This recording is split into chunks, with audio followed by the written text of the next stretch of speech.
Welcome to the War on Weakness podcast, episode number 3 with Kenny and Tanner. What are we talking about today, Ken? Today is about healthy eating habits, and Tanner, you're our specialist on this as well. There's going to be really 6 key points we're going to hit on. One is our relationship with food. Number 2 is going to be what is food. Number 3, sugar. Number 4, a quick discussion on water intake.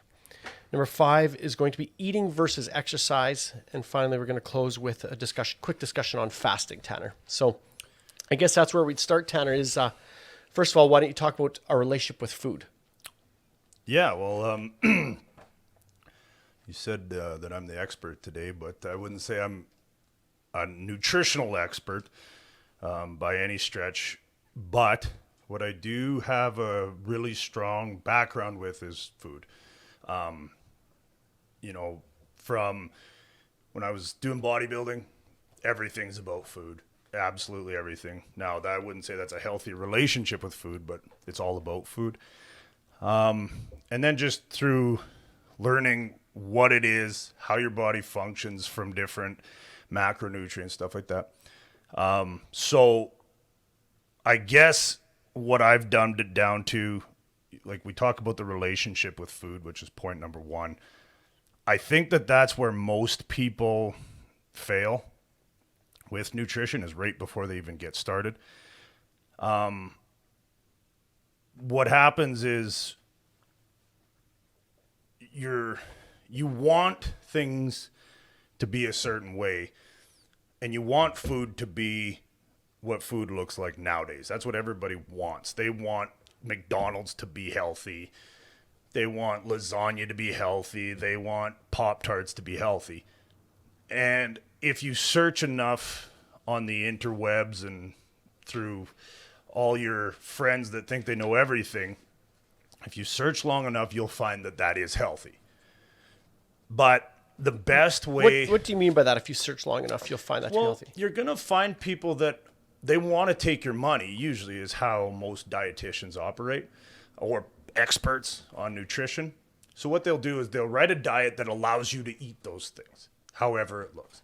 I'm with you. Do you mind if I think coming from my business background is that you're getting into marketing, and if I want to sell a product, I will convince you through my marketing or through my pictures or my appeal to that food to say, hey, this is good because of this, and it'll make you feel better, make you feel stronger, make you feel whatever the case may be. Okay, I'm following you. They play on your weakness, right? That's a lot of marketing, right? Most buys are emotional. You know that. So if I can make you feel like this is a good decision, which a lot of good decisions you interlace with comfort, well, that's what you think. So food's no different. So what we do is we look for the magic pill, so to speak, because everybody says there is one. But it's a very simple process that gets extremely complicated in order for you to be sold something, typically.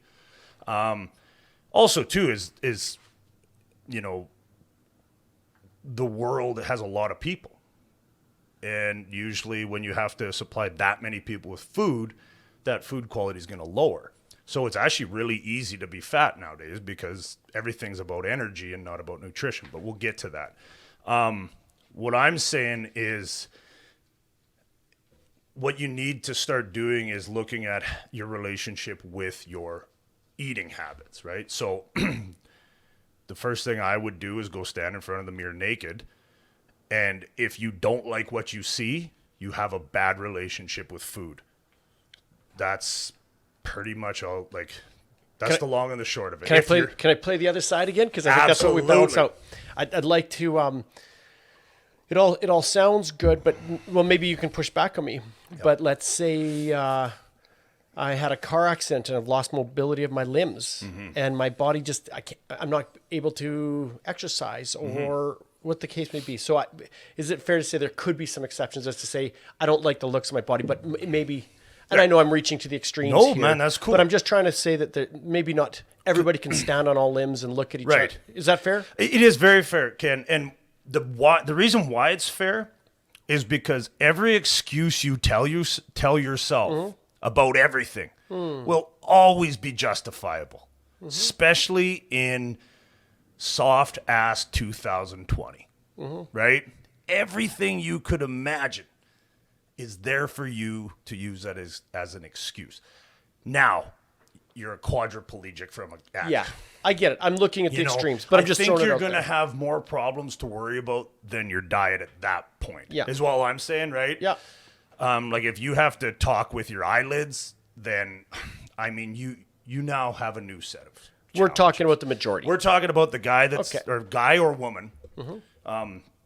Women do have more of a propensity to have issues with food because of the modern diet paired with the female's ability to hold body fat due to, childbirth and things like that. But what I'm saying is for 99.9% of the population, if you're fat because of food, not because of exercise, it's because you have a terrible relationship with food. Now, you can go and find an excuse for that relationship with food, which is totally cool. If that's what you need to identify the problem, then do it, right?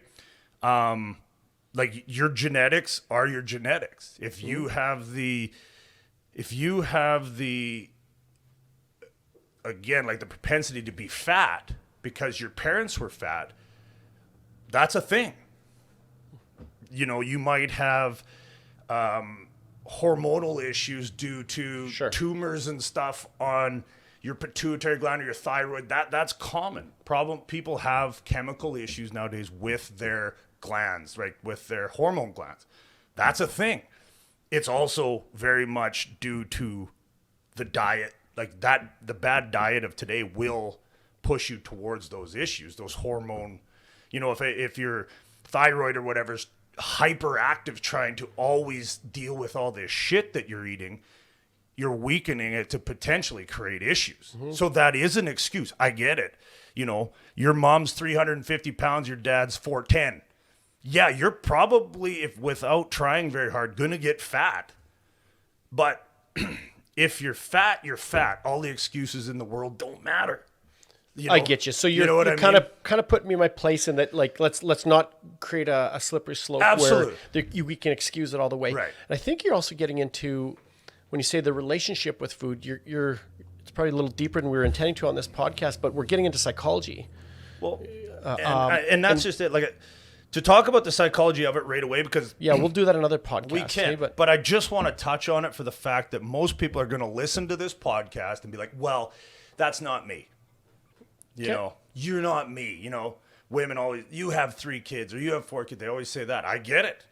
It's a damn problem, right? Or it's, I'm big boned or whatever it is. Like, everybody has an excuse. What I'm trying to tell you with this is don't lie to yourself. We need to understand that you're fat because of food.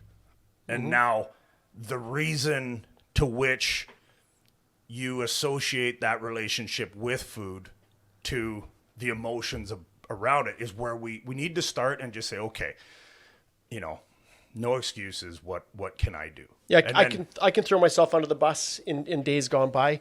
I would tell myself that I didn't have enough time to really research good food. I was too busy. It was too much. Took too much time to create healthy food. It was just easier just to grab a pizza on the way home. Another psychological issue I had was I believed I had to eat huge heaping portions.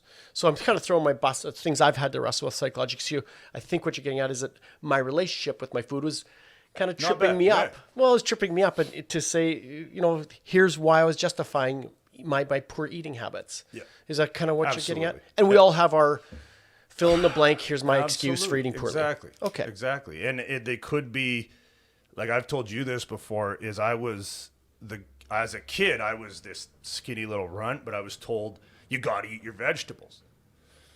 Now, this is a whole entire podcast, but just to use it as an example was I didn't look at vegetables as food.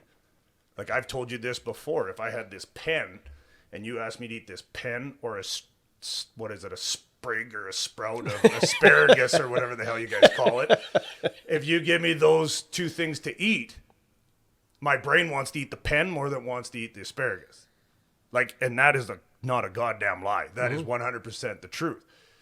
So if my brain has and it's always been that way from day one. If my brain is saying that, then what is the actual, not the lies I've been told through the Canada Food Guide or the Food Pyramid of the States, all this stuff. That's people's agenda being sold to you, but that's another podcast. It's use your freaking head, right? If you're throwing down quarter pounders because you think you deserve them for whatever reason, because you went and worked out that day, you're full of shit. That thing's going to make you fat and you're going to have a stroke and you're going to die. That's it. Just same thing. So when I would eat that asparagus, my body would literally reject it. So I'm part of this, and everybody's different, but I'm part of this genetic makeup that my body will not break down the fiber from vegetables. If I eat them, I feel terrible, right? Some people do, but that's a whole other podcast. But what I'm saying is I was told as a kid, you got to eat your vegetables. You got to eat your vegetables. And I would feel like shit. I wouldn't digest my food after. I just felt brutal. But my parents were like, whatever, right? Fast forward 30 years, they can't figure out their diet for the life of them because they're doing everything they've been told through like years and years of bullshit. And I feel like I could physically take on the goddamn world every damn morning I wake up. And I haven't eaten a handful of vegetables in 20 years. So is the lies true? You know what I mean? So that's what I'm saying is just be pragmatic in your approach to what food is and stop trying to find the narrative that works for you in your weakness towards that relationship, right? That's what I'm saying. It's like clean the slate. Two things come to my mind as you're speaking, and I think in a nutshell, you tell me if this is what you're getting at, is take your clothes off, stand in front of a mirror, if you're able.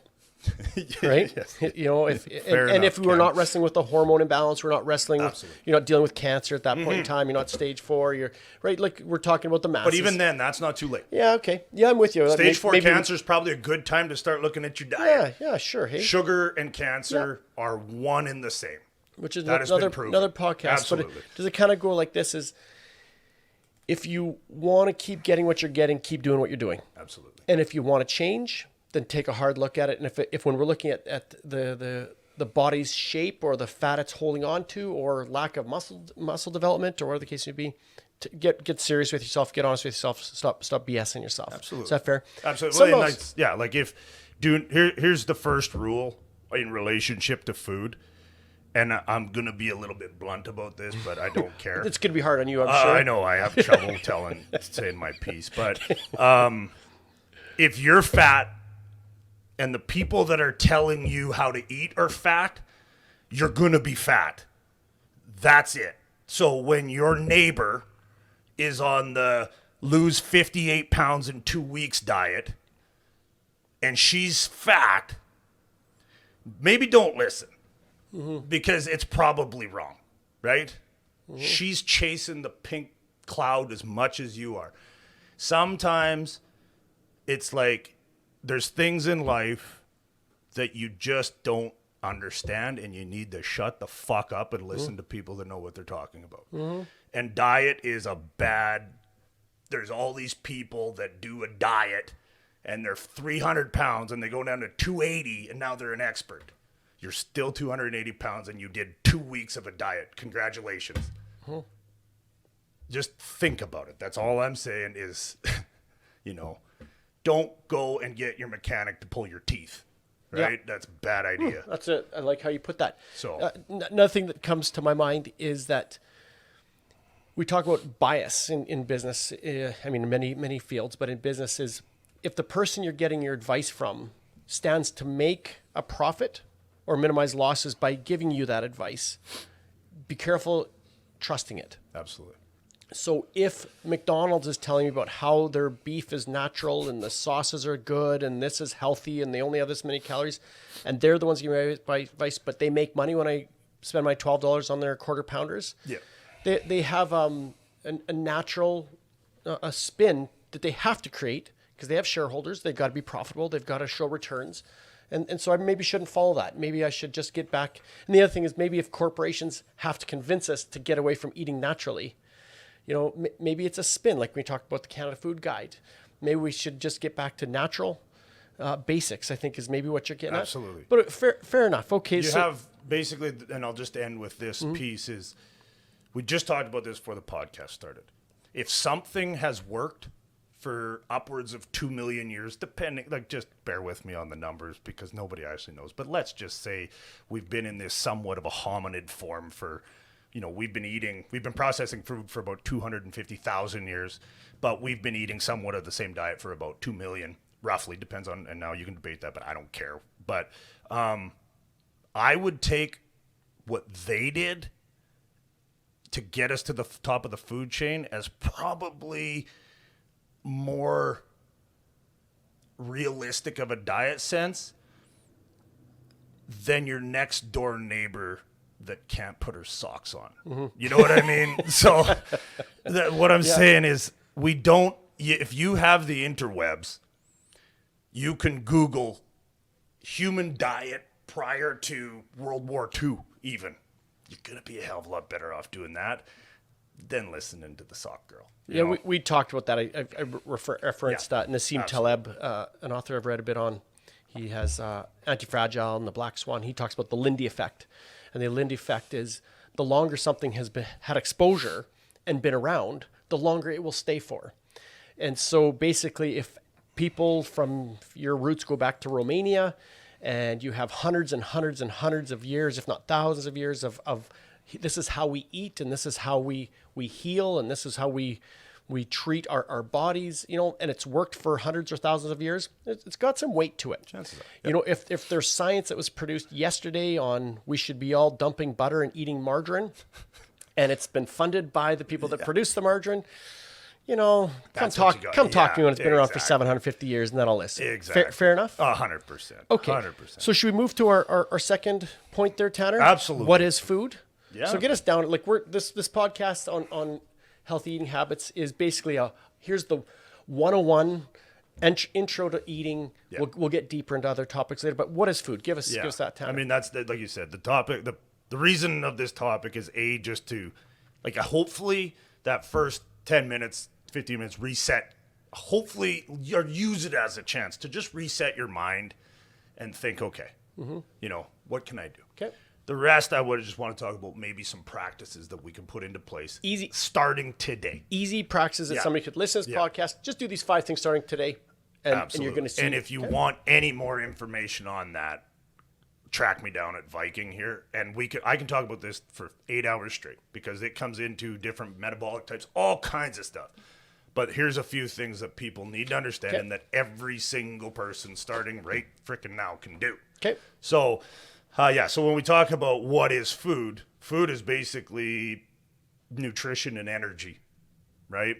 Lumped into kind of one thing. Carbohydrates, fats, and proteins. For people that don't know, protein is what builds muscle, and it rebuilds every tissue in your body. Protein does. What protein comes from typically are meats, and plants have protein in them, but they're incomplete. So just to go over it quick, proteins are made up of amino acids, right? That amino acid, I guess, what would you say, spectrum. So everything is made up of all these amino acids. Something like eggs are awesome because they have not all of them, but most of them. Something like soy has very few. So soy and eggs... Soy might say there's 10 grams of protein in this soy burger or whatever. And an egg might have 10 grams of protein. Well, that 10 grams of protein from an egg will absorb into your body better and it'll give you more bang for your buck, right? Plus, soy is highly estrogen boosting and eggs are highly testosterone boosting. So you might be getting that protein, but that protein's fake, essentially. Can I push you on that one? Not push you, but can I ask you? So what I'm hearing you say is that a gram of protein does not equal a gram of protein. No. And so we're going to have high quality proteins and low quality proteins. Am I? Absolutely. Can you just give me 4 or 5 good quality proteins? Eggs, steak, fish, and what would be another one? Well, any kind of like red meat is the best I find. Now you might not be good with that, but some people like chicken more. But chicken would be another one, high in protein. Chicken breasts are low in nutrients, but very high in protein. So there's 4. Basically, if it has eyelids, I don't know. Does chicken have eyelids? If it has eyeballs, I believe they blink. If We it have has them, an we have them at home, eyeball, but I believe they do blink. I then think. like if it takes a little bit of effort to kill it, it's probably protein. Okay, Right? and from what you heard, I'm thinking those all satisfy the Lindy effect. Right? Absolutely. They've been around for a long, long time. A long time. Okay, and so- honestly, too, your body will react to eating those. Like your body will make you stronger and more prepared to try to kill those things, I think. Yeah. Right? So if you eat a lot of red meat, your body will get bigger and stronger because it's telling itself through millions of years of evolution, we need to be stronger because red meat doesn't like to die. Mm-hmm. You know, I've been killing red meat since I was 8 years old. And Eight it months? doesn't like I to thought you were die. saying 8 months. Yeah. I thought Dan was running through the bush strangling things when he was exactly. Like I've been killing red meat forever, and it hates dying. Like So now, what about some low quality proteins then? Like, give me 1 or 2 examples of that. Anything plant based. So Okay. you would look at soy, oatmeal. Everybody says oatmeal has protein in it. Yeah, but it's not protein that your body's going to naturally turn into what you think it is. Because typically when people eat protein, they're thinking about regeneration of muscle tissues, different tissues and stuff like that. Let's take muscle, for example. If you eat a steak, that is muscle. You're eating flesh. Well, that correlates very nicely into recreating more flesh on you. To eat a plant, thinking it has the same amino acid structure to replenish your muscles, it just doesn't. It just doesn't, right? So, yeah, anything plant-based protein, I would stay away from. Nuts and stuff like that have protein in them. I would stay away from them as a protein source. So you're not saying don't eat nuts. You're just saying No, listen, because they're a great can't- fat. You're not recommending take out your steaks out of your diet and replace with almonds. Absolutely. Okay. Yeah. The next thing I would say is protein powders. Mm-hmm. This is something you see a lot of people that are in shape or athletes that want to just, I don't need to eat meat. I can just live on a protein powder. Your thoughts Yep. on that? Powderized protein powders. Jeez, man, I've had this debate in my head for years.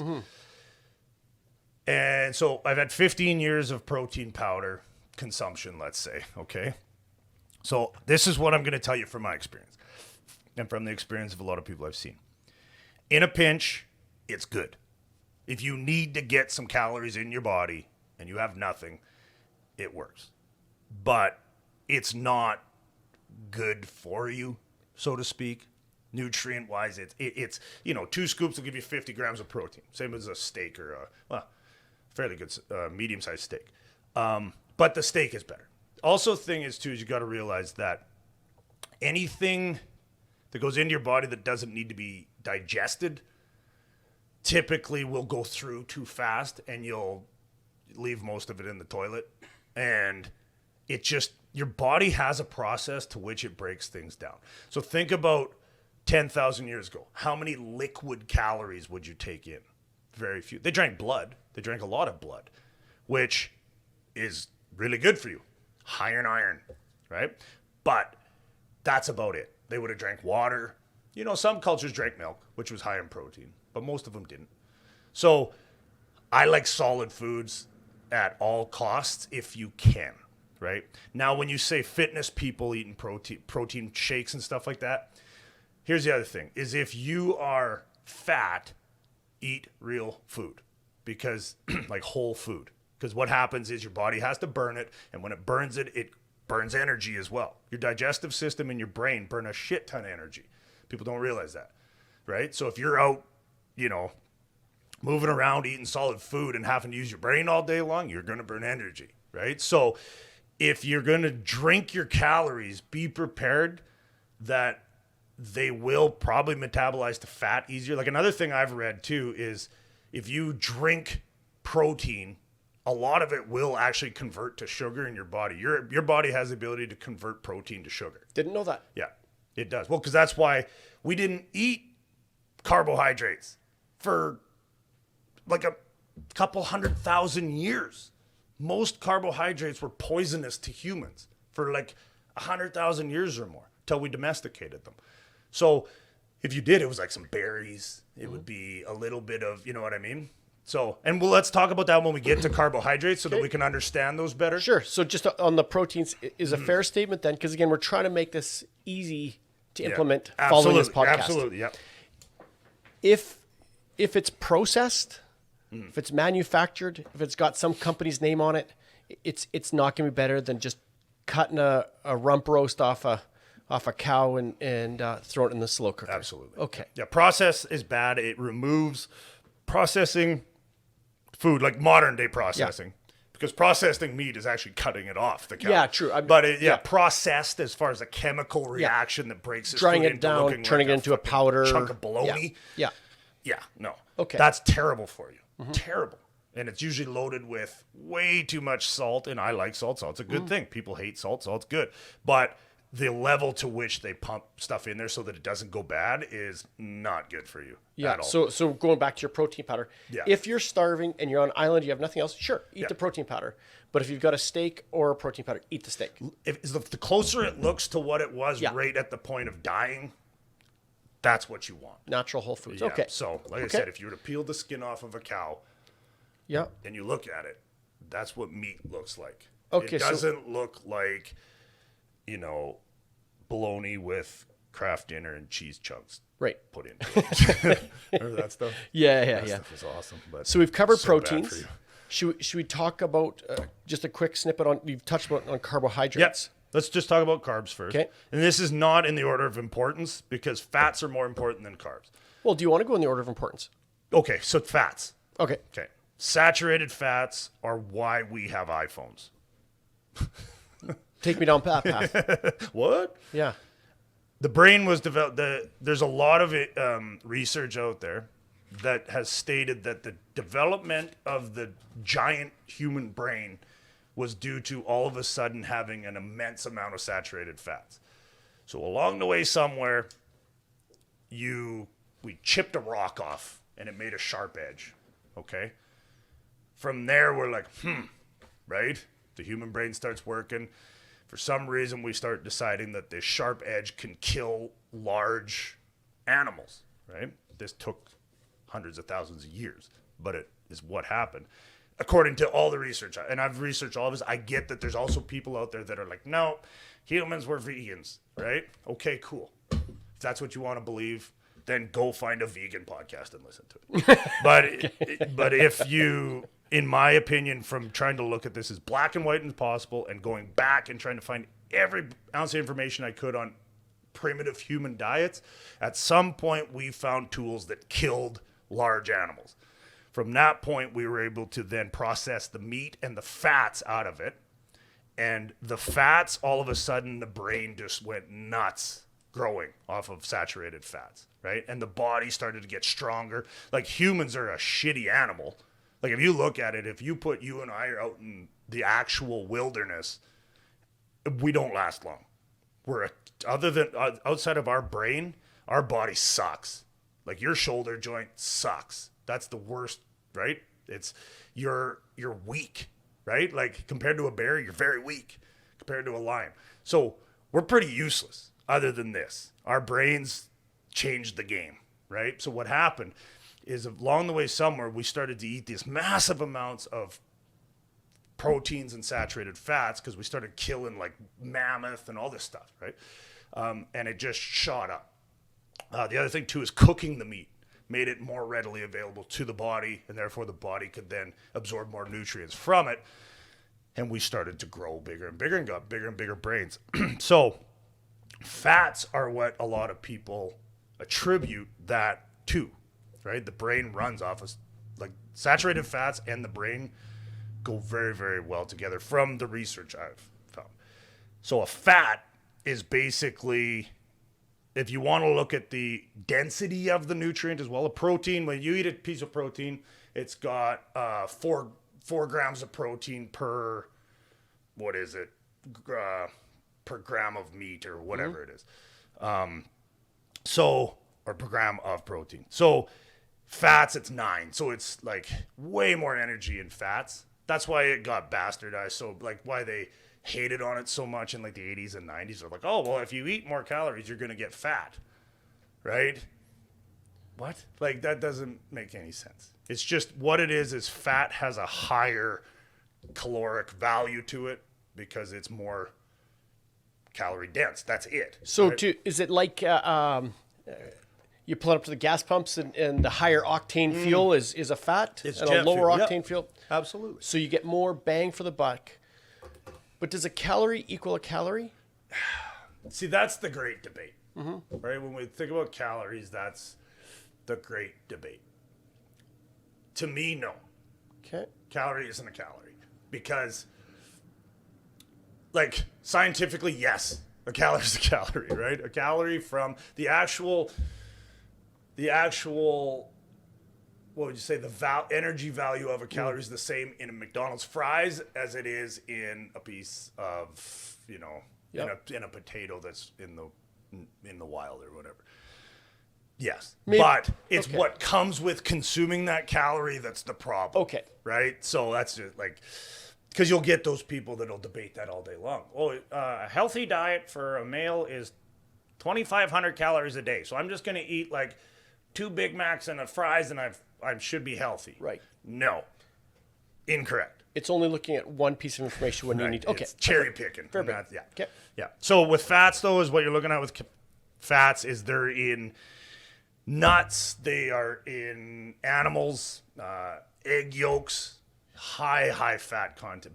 The greatest fat you can eat is an egg yolk if you're down with that. It's awesome. Dairy has high fats in it, high protein, high fats. And yeah, I mean, fats are a better energy source than the carbohydrate, which we'll get to. In my opinion, if you look at but it's a slower acting, it's in your body longer, right? So my take on that is if we're a hunting and gathering tribe, let's say, and we go kill something and you eat the protein and the fat, that fat stays in your system longer and it metabolizes slower, so you get to utilize that high energy for longer, right? Yep. So that's kind of the premise behind the fats. I mean, I could go on for days about it, but I'm trying to not do that. Sure, we could do that another time Yeah. as well. But it's I think what I hear you saying is that in days gone by, fats were evil. Yes. They were the enemy. And today you would say that they're not. They never were. Let me rephrase. We were being told. Exactly. But that's not the truth. That's not the case. I mean, if fats were bad, we wouldn't be here. Right. Because we've been eating them for a long time. Yeah. And we've been eating high volumes. Okay, so this is kind of proven. I mean, nobody was actually there, say, 10, 20, 30,000 years ago. But they can look at the archaeological records and find that, like, when they killed an animal, which another thing to think about, too, with proteins and fats, is you're made of proteins and fats. If I kill you and eat you, I'm eating proteins and fats. I'm not eating any carbs. So your body's made up of proteins and fats. So if you're trying to replenish your body and gain energy from something, maybe eat something that resembles you more than a chunk of broccoli, right? Just a thought. Mm-hmm. But I see a lot of fat people that eat a lot of broccoli. But what happens is if we kill this animal, the last thing humans typically used to eat was the flesh, so the meat. They would eat eyes, brains, bones. Bone marrow is a unbelievable fat source. Like, unreal. Go give a dog a bone. What does he eat first? The marrow. Everything wants to eat that bone marrow. It's great. Bone broth, you can get that. It's full of bone marrow. You would eat the the inside of a animal when you kill it's full of that really white, nice fat. That's amazing for you, right? The organs have tons of fats in them, right? And then nutrient dense as well, are they Oh, not? it's just crazy nutrient. Yeah. Well, it's what our digestive systems were built on, right? So it's like take a diesel truck and go put gas in it. Probably won't work too well. But that's what we're doing nowadays. Is like this perfect machine that we call the human digestive system was built through trial and error over millions of years. And now all of a sudden we're like, oh, we're going to go eat tofu and craft dinner. why? That doesn't make any sense. That's not what this thing wasn't built for. That just like saying putting diesel in a gas vehicle or whatever, or sand. It's like, yeah, you can put it in there, but that doesn't mean it's going to work. Yeah. So when people would actually, there's a lot of cultures that show that they would actually, because they were all into sacrifices and stuff like that, and like so they would take the flesh of the animal, so the actual muscle of the animal, and a lot of that was sacrificed back into nature. They would bury it, they'd put it on rocks and stuff. It would either decay if there wasn't animals around, or animals would eat it and stuff like that. And they actually thought that was the flesh going back into Mother Nature, right? Back into nature, and then it would recycle and they would get better luck or whatever they believed in. But they would never give up the fat. That's stupid, because that's what kept them alive, right? Mm-hmm. So that's kind of the take on fats, is don't make them the enemy. Okay. They are so good for you. So good. And then carbohydrates is the last one. Yep. If you're going to make an enemy out of something, make it out of carbohydrates, because you can screw up protein a little bit, in soy, stuff like that, in processing it. You can screw protein up a bit, right? We're not going to kid ourselves. You can screw up fats, like polysaturated fat, like oils, like those kind of fats aren't good, right? Like canola oil is not good fat. Don't swap out my butter for margarine. Yeah, okay. Exactly. Like butter is awesome for you. Margarine is terrible for you. But where we have our worst problem nowadays with food is the carbohydrate, because it's not, your body isn't made of any carbohydrates. There's nothing. You have about, from what I've learned, you have about 5 grams of sugar in your blood at a healthy level in a healthy person. That's up for debate, and you can go check. It's going to depend on the person, but that's about what you're looking at as far as your body having carbohydrates in it, is that glucose in your blood, right? So, and that's still not very much. So that's where your body will react, because nothing, and then insulin levels, so that's your ability to break down those sugars once they're into your blood, right? So a carbohydrate is a sugar, right? A potato is a sugar. A piece of broccoli is a sugar. They all break down into glucose, all of them. Oh, so You didn't know that? Yeah. no, I didn't know that Okay. actually. So everything that is carbohydrate based turns into glucose in your body. That's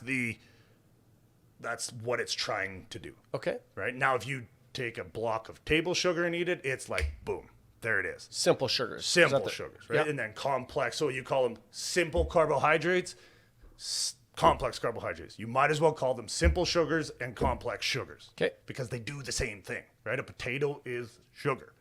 It just isn't table sugar. So people are like, well, people don't even know what a potato is anymore. They're like, oh, is that a protein? Or, like, what? So what you're saying is, if you are going to go to war on, correct me if I'm wrong again, if you're going to go to war on something, go to war on the carbohydrate. Absolutely. And both natural and unnatural, or natural and processed. So, so obviously, I guess I should say obviously, for our family, we have a war on processed sugar. Yeah. We try to not even have it in the pantry, because if it's there, it's just easier for somebody to throw it on something or to put it in your coffee or whatever the case may be. I just stopped putting it in my coffee. We stopped consuming it. But you're even going further to say we should probably be limiting fruits and complex sugars or carbohydrates as well. Is that kind of what you're getting at? Absolutely. Interesting. Absolutely. Well, if you look at it, so think about it. This is what I always try to tell people. So think about it this way, is rewind the clock, say 10,000 years. Actually, let's go 15,000, because 11,500 years ago, all the ice went away, which changed everything as far as carbohydrates go, because the temperature of the world increased, and carbohydrates like warm weather, right? So they grow better in warm weather. So look at it this way. If most carbohydrates are seasonal, right? So fruit is seasonal. Like if you can look at like peaches down in Florida, stuff like that, they're only there a certain time of the year. Same with, if you look at around here, Saskatoon berries. We're a huge staple of the native diet around here. But in short, small doses. They dried them out. But if you went and picked Saskatoons for 2 weeks straight, let's say, and they would actually, I believe from what I've read, is they would follow the buffalo, but they would also start maneuvering around to get all these berries because they realized, holy shit, if we eat these, it's high, like it's like, right? And think about if you've never had sugar before and you haven't had sugar in 10 months and all of a sudden you eat sugar, you're just going to be like, holy shit, away you go, right? So they realized that these berries, there was also blueberries that were available at that time. There was raspberries, all these berries. But you would have used them in very sparse numbers. You would have dried them out, typically, which then actually increases the sugar to size ratio, which would make it more sweet in a smaller area, right? Everybody's had a dehydrated fruit. It's like, poof, right? But you wouldn't have just sat down as a tribe and eaten all of them in one meal. That's dumb. Because now they're all gone. What they would do is they'd put a few in the pemmican and stuff like that. And you can go right across the world and people did this kind of thing. So what would happen is you would use them sparingly to flavor the meat because they taste good. And what it would also do is give it a little bit more energy. So, and a carbohydrate too has the same amount of calories as protein. It's 4 grams, right? Or 4 calories per gram. Sorry.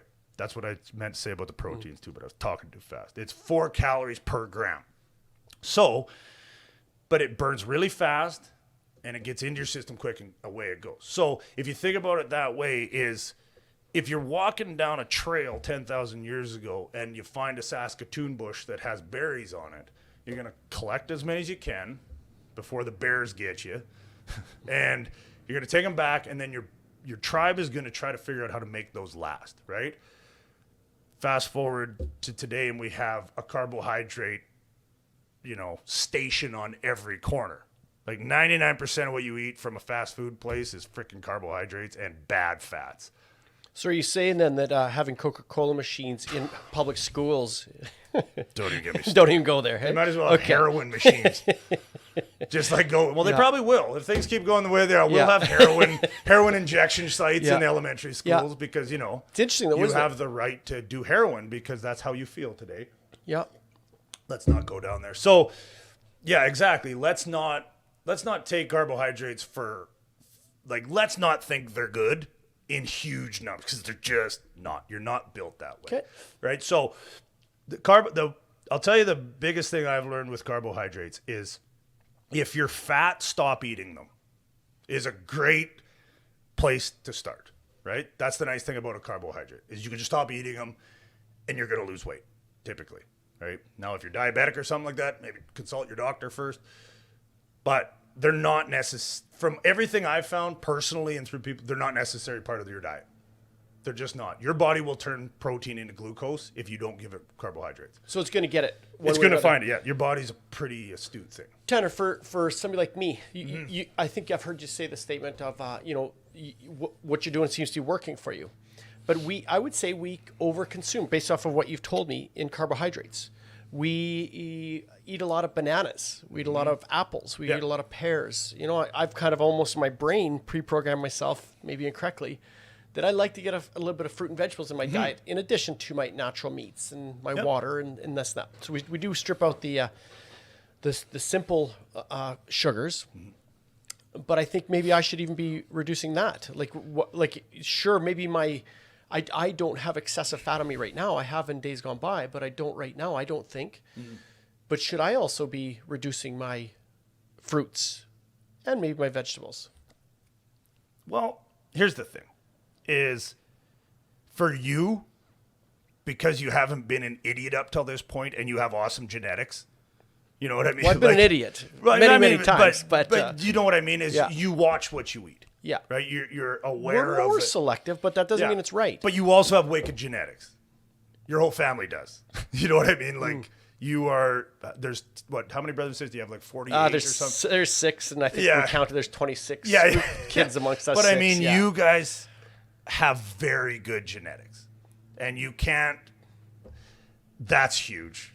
I mean, people out there want to be like, well, everybody's this special, whatever.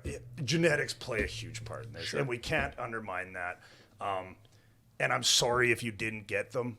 I got pretty good genetics as far as diet and stuff goes. I get it. So people will be like, well, it's easy for you. Yeah, it usually kind of is, but it's also very hard. I had to put on 80 pounds of muscle too. We'll talk about that after.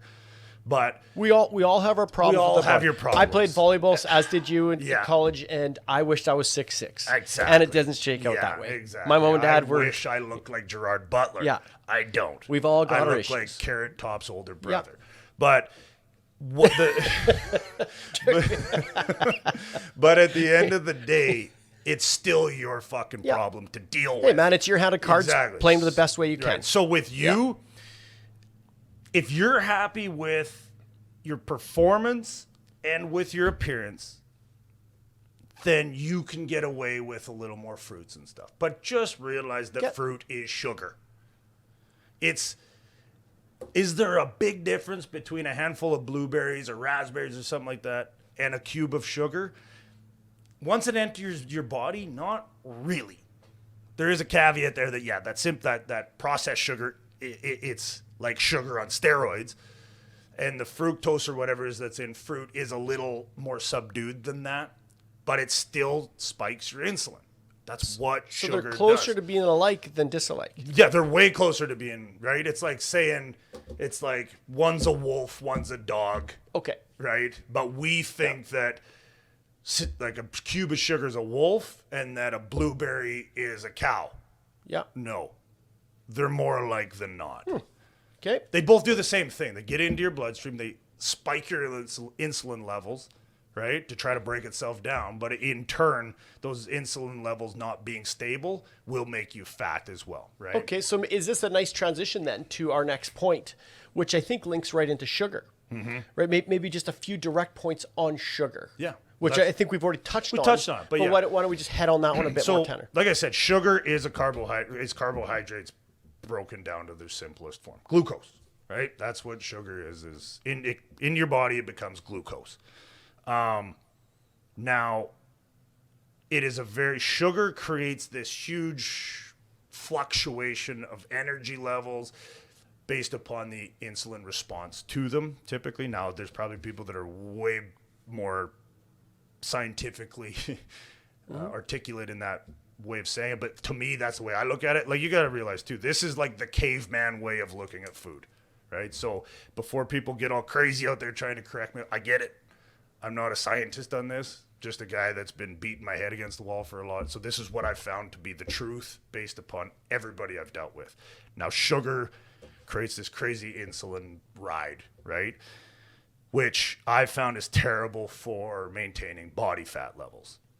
There's a huge amount, like it has to do with what insulin does is it starts to drive nutrients and stuff into the cells and into the cells that make up all the tissues.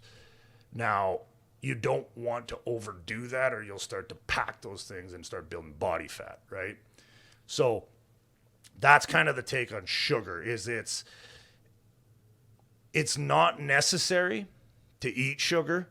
From what I found in all of my, like I did the carnivore diet for quite a while. There wasn't even, it was just steak and eggs. That's all I ate. Well, guess what? Your body will turn that protein, a little bit of it, into glucose because you don't need to eat carbohydrates. Like you said, your body has five grams plus or whatever or minus. it is. Yeah. So, so, if you put me and you in the bush for a while and we don't have any sugar available and we just eat animals, we'll be fine. And not only will we be fine, we'd probably be pretty strong and productive. If I put somebody, in the bush and all they eat is plants, well, they better not try to overtake anything the meat eaters have because they're going to lose, right? So, yeah, you can eat only plants. I get it. But maybe have a look at that because a lot of people that only eat plants also only do a lot of things that maybe aren't, so just be careful on how you, a lot of people won't eat meat because they're like, oh, I don't want to kill something. It's like, well, we've been killing shit forever. But anyway, coming back to sugar is you don't need sugar. Your body will make its own sugar. You don't need to eat it, right? It tastes awesome. I get it. right? That's the problem with carbohydrates and sugar is they taste good and they make your little feelings better, right? Everybody's like, I'm having a bad day. I need a fucking pail of ice cream. It's like, actually, the last thing you need right now is a pail of ice cream. You know, you're probably unable to handle stress because of the amount of sugar you have been eating. So don't go eat more of it. So sugar is an emotional nutrient. Let's just say that. Okay. Is you feel good when you eat it because it tastes so good. And something else I'd like to explore in a future podcast, Tanner. It's too deep for just today, I think. But it's fair to say, and maybe I'd like you to comment on this, is that sugar, the evil that sugar drags along with it is more than just putting fat on your body. We can also get into inflammation. We can also get into Cancer. Yeah.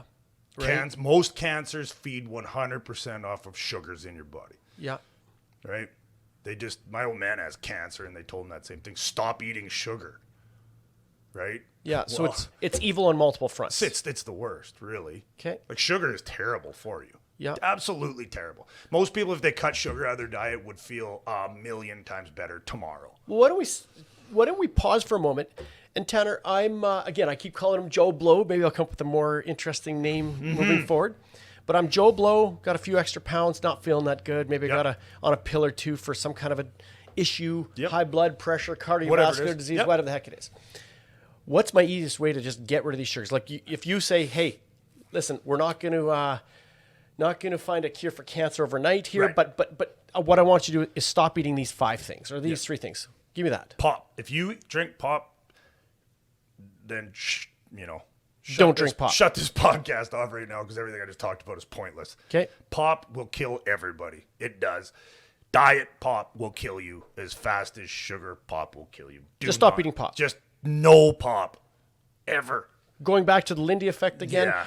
1,000 years ago, No pop. they didn't have Coca-Cola, Orange Crush, Exactly. A&W. They had And for- water. If anybody water, out there is milk. south of the border, it's called soda. Okay. But Okay, yeah, cool. stay away from that shit like right now. And that's a hard right one to now. wrestle with. Like I can tell you from a personal perspective, is we cut sugar out. And it took me a couple of years to figure out, Ken, you're an idiot. On birthdays, we'd bring home pop to celebrate the special occasion. And I was like, what the heck did it was so deep into me that I was like, we're going to cut out sugar, but we'll save it for the reward days. See, it's the special. Yeah. So now we just don't Right. consume it. I mean, though, if you're gonna do that, like, I don't know. we do live in 2020. I get it. Like, it's around. If you can eliminate it, good. But if you're giving your kids pop every day and you're drinking, that's absolutely brutal. If they have a piece of birthday cake on a birthday, come on, like that's okay. Oh, I'm with you that Right. we try to do what's right 90% of the time. Yes. We're going to fail. And yeah. But we just stopped programming them as I was programmed. Is that it's not a reward. It's not a I earned this. And that's awesome. It's Yeah. evil. It's gonna harm us. Therefore, we shouldn't put it in. It's like Okay, rewarding your kid with a kick to the face. sure. Yeah. So stop drinking pop. Yeah, What get rid else? of pop. What else? Well, sugar in general, anything that you can just grab the label. Most things you look at, Yep. go down the label about 3/4 of the way down. It'll say carbohydrates in big bold letters, Mm-hmm. and beside that will be a number, right? Say 10 grams or whatever. Underneath that is going to say sugar. Mm-hmm. I think is exactly what it says. And then, so if there's 10 grams of carbohydrates in something, and you go down and it's 9 grams of sugar, it's all sugar. It's all simple carbohydrate. Right? And it's not just the sugar cube. For example, ketchup. Ketchup has lots of sugar. Lots of sugar. And it tastes like shit when it has sugar in it. If you go, I buy sugar-free ketchup because I like ketchup. Yeah. I hate plants, but I like ketchup for some reason.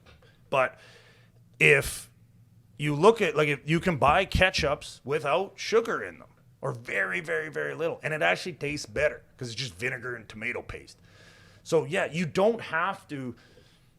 And be careful. That has stevia in it, is what sweetens it. There's all this like stevia, aspartame, all this stuff. Be careful with that shit because it'll probably kill you too. You know, if I can't give you a word and you can't write it on a piece of paper because it's got too many letters, don't know if that's good for you. If they weren't eating it 1,000 years ago. Exactly. Okay. So, but again, this maybe if you say, where can I start today? Mm-hmm. You're going to have to give yourself a tiny bit of slack with it just so you don't go crazy. But again, too, is, if if you're going to cut sugars out, which we've talked about, be prepared for withdrawal. Yeah. Your body will go through withdrawal because Yeah. sugar is as powerful of a drug as heroin, as whatever you want to say. Now, I guess it does make your teeth fall out too. But if you be prepared because your body loves sugar.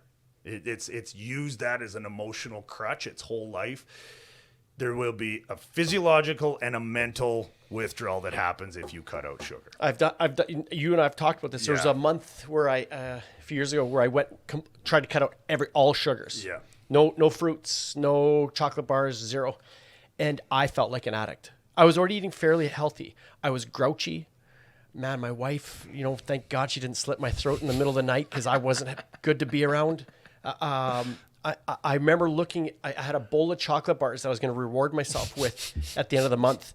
And I remember looking at those thinking like, man, maybe I should just sneak out back and inject some of those into my veins. I'd do it was actually a little bit of not a scary thing. That's the wrong word, but it really taught me that it wasn't an addiction. My body does like the high and it wasn't easy. And we still have the sugar. So I'm wondering how I'm going to react by lowering these now. But I think what you're hearing, if you've been hitting on 3 donuts and 4 sugar cubes in every coffee and Or 4 like a pops a day, quadruple like coffee full of sugar and cream is like, and I own a coffee company, so I get this, but that's why the beauty of Northman coffee as a plug is you don't need cream and sugar in it because it tastes so damn good. But the thing is what I do find is people are like, I'll sell them a coffee and they'll be like, do you have cream and sugar? And I usually don't. I started kind of keeping it in the shop here, but I used to not because I was like, try it without.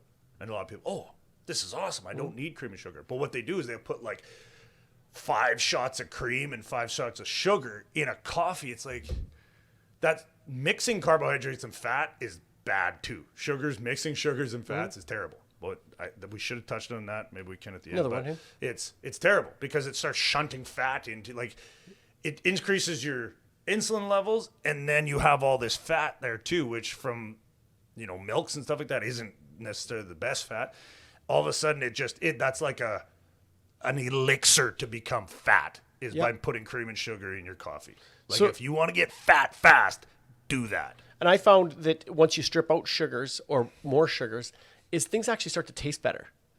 Like for me, like any kind of coffee, you mix sugar in it, it tasted good because it's sweet. Right.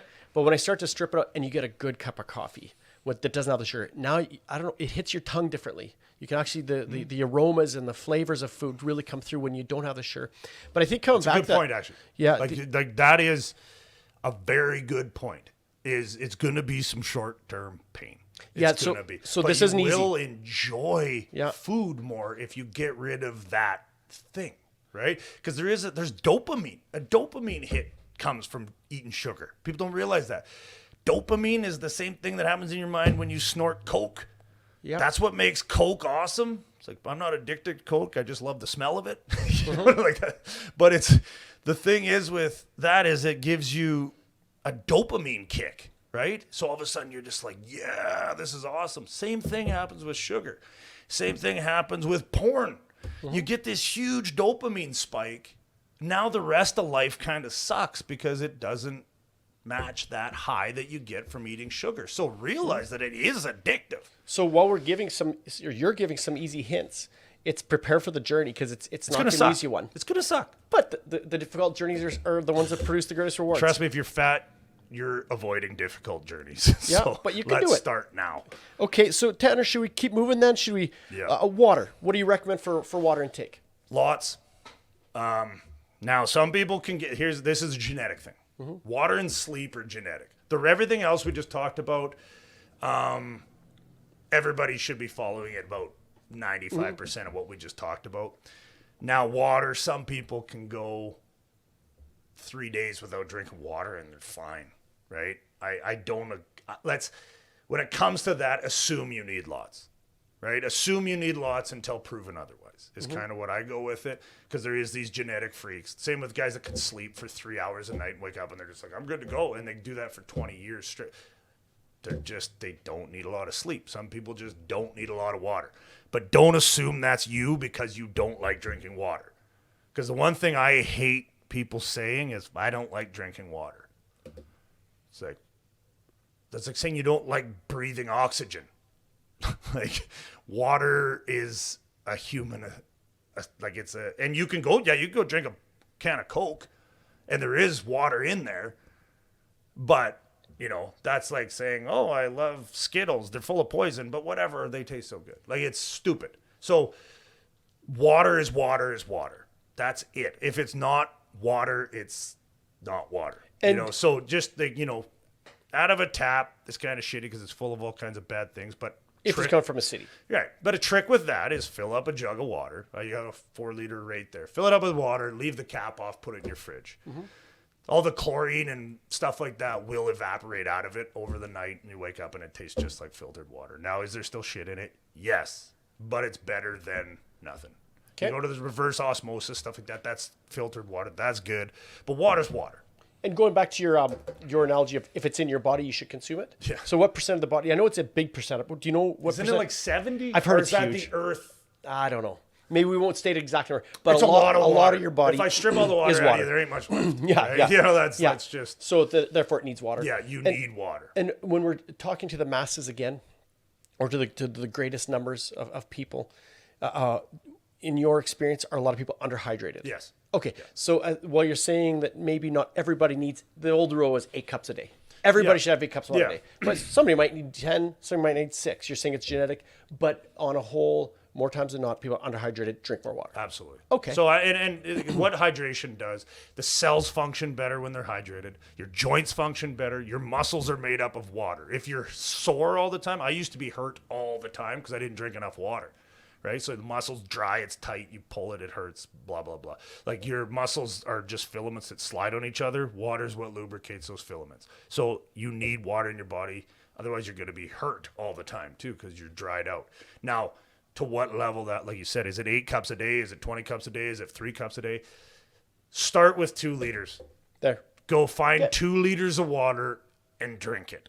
Not in once, sip on it, or at what? Like, just get 2 liters of water. Get it through your body. If your piss isn't clear, you're dehydrated. Let's talk about that for 30 seconds. Yeah. Basically, like, sometimes you can urinate and it's fluorescent. It's but it dark. depends. Are you taking a multivitamin? No, let's say because if you're it's taking dark, a multivitamin, dark. you're gonna have fluorescent piss. If your urine is Dark, you can't see through it, drink more water. Yeah, like now. Okay. Because your kidneys are in rough shape. If you're that's a lot of stress on your body. If you're pissing something that looks more like iced tea than water, like I said, you should take a piss every hour-ish, maybe every couple hours, and it should be clear. Okay. That's a good indication that you're hydrated, right? Because you're pissing out water. And what water's doing is it's flushing out all those systems in your body. Like, water is a flush. Like, that's what it does.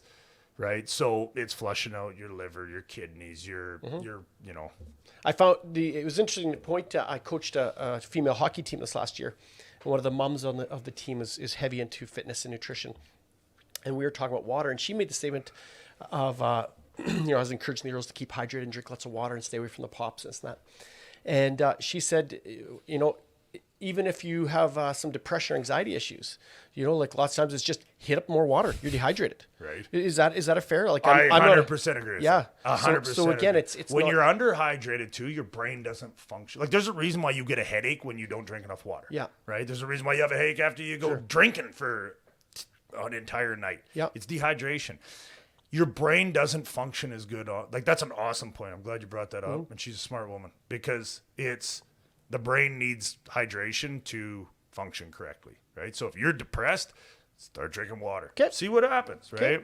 Okay. But saying, well, that's stupid, then it's stupid to think that. But So maybe just to start to close, we have 2 more points to get through here, Tanner. I know we didn't want to drag on too long, but do you mind touching on eating versus exercise? Yes. Are they equally important, or is one more important than the other? okay. So this is another huge myth that needs to be talked about. How you look is how you eat. Okay, yeah. How you look is how you eat, right? So if you're fat, you eat bad, right? If you're, people think that you're going to go do a bunch of cardio and work out and get skinny. If you're eating bad, you won't, right? You need to, how you look is how you eat, right? So if you want to look good naked, you're going to have to eat good. Long and the short of it. So you're basically saying, I think, is that this whole theory of I'm going to eat whatever I want and I'm going to go for a workout tonight and they'll equal out. If you're going to control one, control what's going in your mouth. Absolutely. Well, no, First that's and foremost. how you look. Like I said, if you want to lose weight, you're going to have to eat different. You won't lose weight just exercising. I mean, if you're real fat, you might, just because you're real fat and your body doesn't want to be like that. Okay. So a little bit of exercise will burn those calories. But think about it. If you go and do a hard session on, say, like an assault bike or something, which is very, very challenging, if you were to burn 500 calories doing that, let's say, it's going to suck like a lot. Where just don't eat that 500 calories and then you don't have to burn it off. Okay. Like, don't be stupid. Like, you know what I mean? Like, let's eat smarter. And then what happens is, I mean, you won't get stronger necessarily by eating better, maybe a little bit, but you won't. Like, exercise is more about performance than it is about how you look. Now, if you do lift heavy stuff, you're going to look bigger and stuff. I get it. And you're going to prepare your body for whatever you're stimulating it towards for working out. That is fact. But for 99% of the people out there that want to get in shape, what they're actually saying is, I hate the way I look. That's what most people are saying. They're going to hide behind this fake thing of, well, I don't perform like I used to. Shut up. You hate the way, you probably just hate the way you look. Yeah. Right? So if that's the case, worry less about the exercise and more about the food. Exercise still for sure. But Sorry, did you say worry more about the food, yeah, less about the exercise? Exactly. Yeah. Like, I mean, worry about the exercise. You should go be doing it because it's good for you and it makes you stronger, but it doesn't make you look better necessarily. In a perfect world, do the both. Absolutely. But don't lie to yourself and say you can eat whatever you want and exercise off time. Don't go to the gym and then, like, I hate people come in here all the time and they're like, they work out super hard on Monday because they're like, oh, I got drunk all weekend and stuff. It's like, you're stupid. Like, that doesn't make a difference. You're not burning off bad decisions by working out. That's not what working out is. Working out is training towards performance. Eating is how you look, right? So if you want to look good, eat good. Working out doesn't change that. Now, when it comes to building muscle and look, obviously you need to work out. But when it comes to just general weight loss, eating is 99% of it. Okay. If not 100. Okay, now Tanner, maybe if we could just spend the last couple of minutes here on fasting. Just what is it and when should you do it? And it's going to be its own podcast. It's its own podcast, and I want to try to find somebody that's better at this than I am. Yep. But I will give you the quick and dirty version of fasting. Especially if you're overweight, this is very effective. Don't eat till noon. Like, go Google intermittent fasting. Works awesome for weight loss. It's uncomfortable, but it works. You basically don't eat till noon. Then from noon till 8 o'clock, you're going to eat just healthy foods. And then you're going to give your body 16 hours to not have food in the system. The reason... So basically finish your supper. Don't eat again. Don't miss your breakfast. Drink your water. Yep. Oh, drink lots of water. But then don't eat again till lunch. Yep, and exactly. eat till whatever you said. Eat good food in that time and watch what happens. It's very good. Now, some people just go absolutely bananas when they don't eat in the morning, so maybe fasting's not for you. Like I said, we need somebody that's more versed on that. I just know that it's a very effective fat loss tool because if you're fat, there's lots of energy packed in your body. Think about it that way. Food is providing energy. But if you have 3 inches of body fat all over your whole body, you have enough energy in there. We don't need to eat anymore. Okay. Right? Like, stop eating so much and eat less. What it also does is the mitochondria in your cells only basically cleanse the cells. Not only, again, we'll get an expert, but this is what I've understood is the mitochondria is what cleans the cells, right? It's actually a separate organism to the cell, I believe.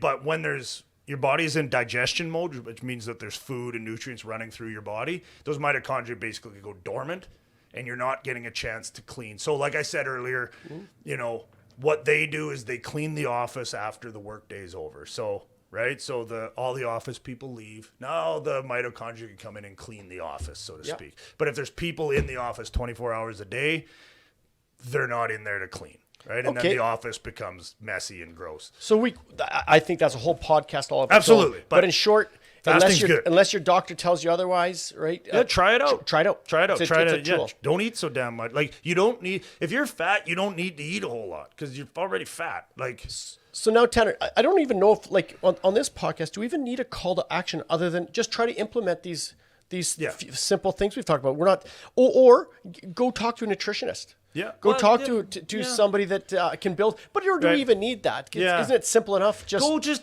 educate your damn self because fair. nutrition. I like the nutritionalist thing. I will say scares me because if you go, like, do you know how many nutritionalists I've seen that are like 300 pounds? Lots.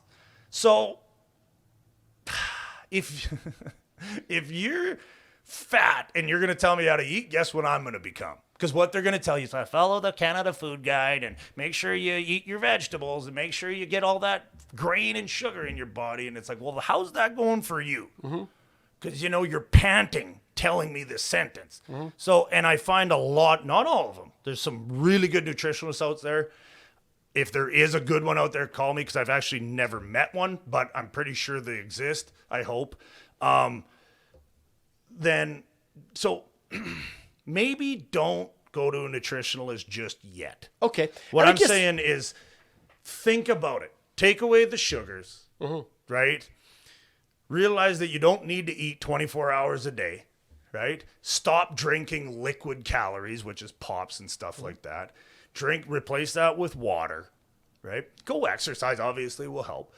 Reduce the amount of food you're eating. Like, don't eat like an idiot, right? Now, if, we can get into different versions of that, but for the time being, if you're going to eat, say, 3 meals a day, you don't need to gorge yourself, right? Like, just eat good food until, you feel satisfied and then move on.